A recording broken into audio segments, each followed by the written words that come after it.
അങ്ങനെ വീട്ടിൽ നിന്ന് റിട്ടേൺ വന്നു. എല്ലാം ഒന്ന് ഓർഡറാക്കി വെക്കാനായിട്ട് കുറച്ച് ടൈം എടുക്കും.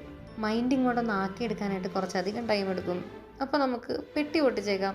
അങ്ങോട്ട് കൊണ്ടുപോയതിനേക്കാളും കൂടുതൽ സാധനങ്ങൾ ഇങ്ങോട്ട് എടുത്തിട്ടുണ്ട്. ഈ ഒരു സെറ്റ് സാധനങ്ങൾ ഫുൾ അവൻ്റെ കേട്ടോ. അവൻ്റെ വൈപ്സും പൗഡറും അങ്ങനെ എല്ലാ സാധനങ്ങളും ഉണ്ട്. പിന്നെ അതല്ലാതെ കുറച്ചധികം സാധനങ്ങൾ അവിടുന്ന് ഞാൻ കടത്തിയിട്ടുണ്ട്. ഇത് വീട്ടിലുണ്ടായതാണ്. എൻ്റെ വീട്ടിലും അടിമാലി വീട്ടിലെയും ഒക്കെ ഉണ്ട്. പപ്പായ ഞങ്ങൾക്ക് രണ്ടുപേർക്കും ഭയങ്കര ഇഷ്ടമാണ്. സോ ഒരു ലോഡ് പപ്പായ കൊണ്ടുവന്നിട്ടുണ്ട്. പിന്നെ വേറെ സെറ്റ് സാധനമാണ് ചെറിയ കുട്ടി മാങ്ങ. നല്ല ടേസ്റ്റും ഉണ്ട്, അടിപൊളി സ്മെല്ലുമാണ്.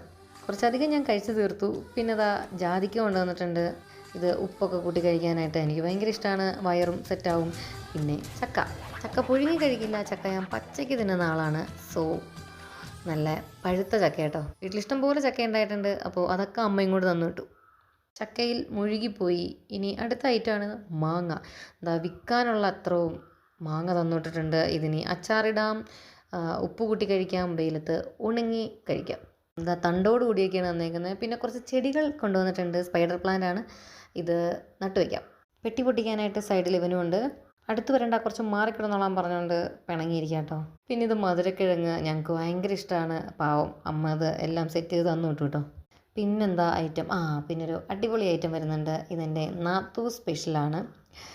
കണ്ണിമാങ്ങ അച്ചാർ. ഇത് തുറന്നപ്പോഴേ വായിൽ വെള്ളം വന്നിട്ട് ഒരു രക്ഷയില്ല. അപ്പോൾ വീട്ടിൽ പോയിട്ട് തിരിച്ചു വരുമ്പോൾ 2-3 ദിവസത്തേക്ക് നമ്മൾ ഭയങ്കര റിച്ചായിരിക്കും. ഫുഡ് ഐറ്റം തട്ടിയിട്ട് നടക്കാൻ പറ്റില്ല.